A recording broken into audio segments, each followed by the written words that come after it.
Welcome to Everything Football and welcome to the Match Day 4 team selection video. First up, I'm going to be talking about how my team did in Match Day 3 and what I'm planning for Match Day 4. So it kind of went well.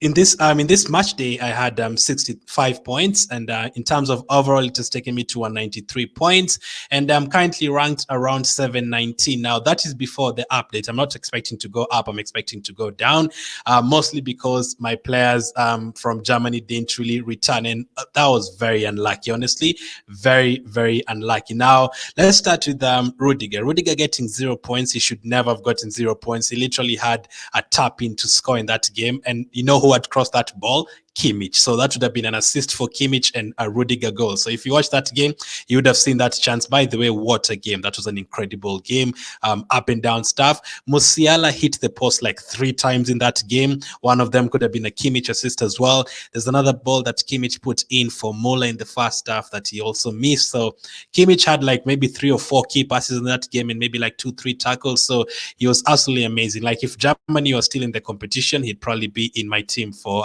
the round of 16.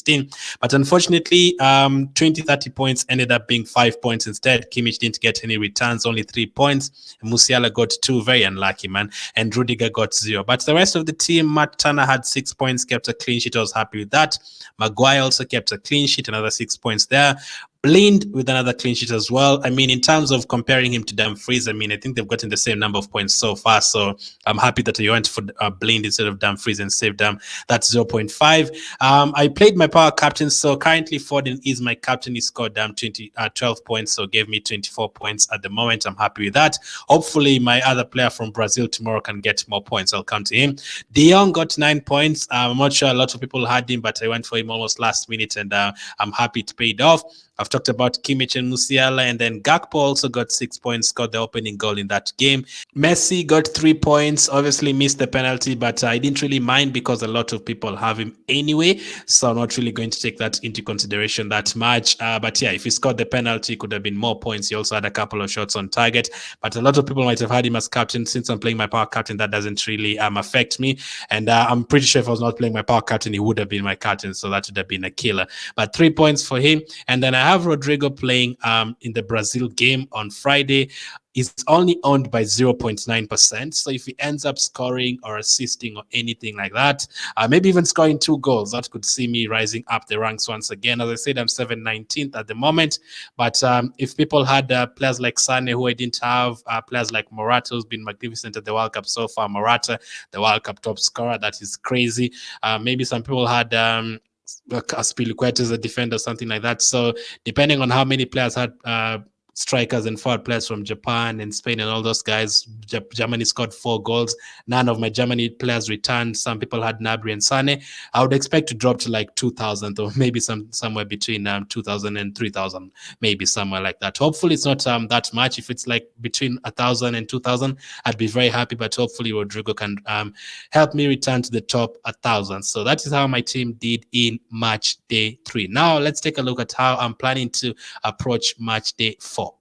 So let's take a look at how my team is looking ahead of match day 4. Now, this is being recorded before the last 4 matches. So we know that Brazil is through. We know that Portugal is through as well. Actually, these are the fixtures that are confirmed: Netherlands, USA, England, Senegal, France, Poland, Argentina, Australia, Japan, Croatia, and Morocco, Spain. We still need to know who's going to play against Brazil and who is going to play against Portugal. It could literally be Uruguay or South Korea or Ghana or Switzerland or Serbia or Cameroon. Any of those teams could still go through. So we still have to decide.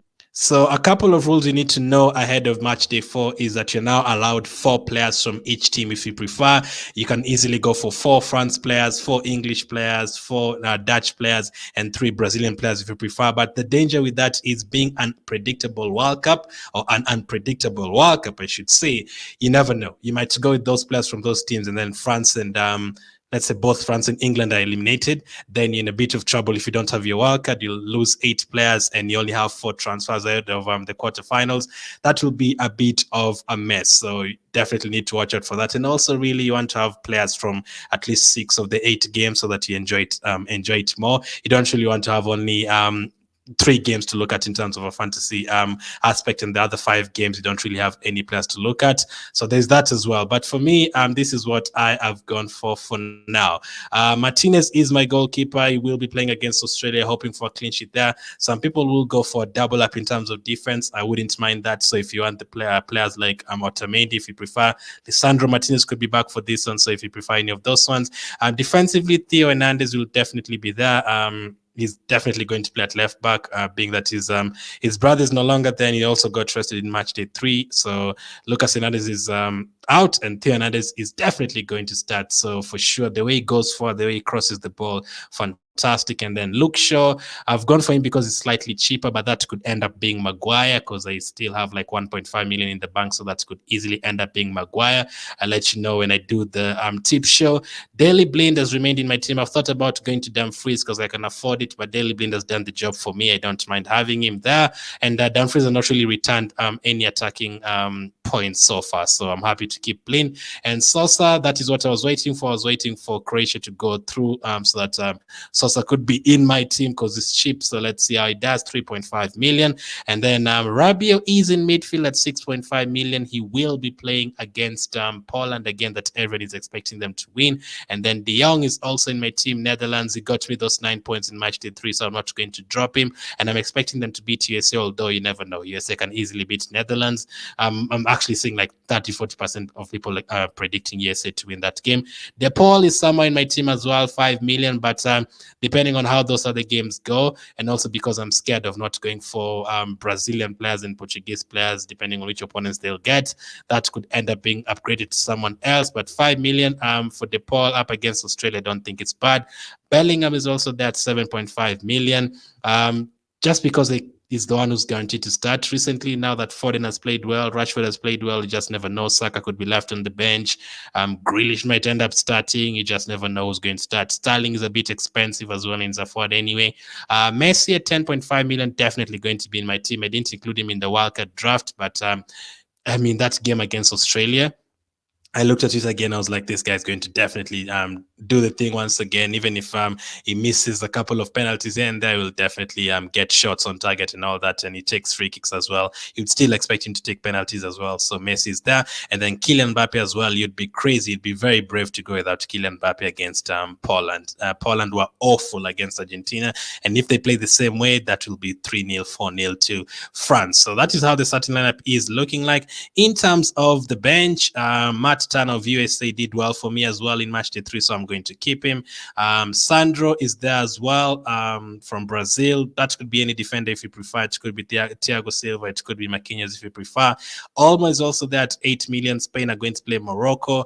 And also Gakpo is there at 7 million. So there's still a lot, like maybe 3 or 4 changes that will be made to this team, and depending on what starting lineups are there, you actually get 4 transfers during round of 16 in case one of your players doesn't start. You can change him to someone who starts, so remember that as well. So there's a couple of other players I'm looking at. Bruno Fernandes is one I'm looking at for sure. Portugal, as I said, could be playing against Cameroon or Serbia or Switzerland. That would be a good fixture.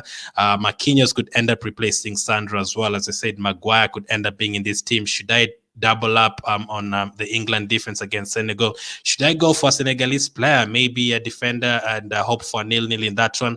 I'm also waiting to see if Kudus is going to go through with Ghana. It could be a good option if he goes through. If he finishes second, I mean, he will be playing against Brazil, so I'm not sure it will be a very good fixture, but hey, you never know. They could score, so Kudus could be a good option.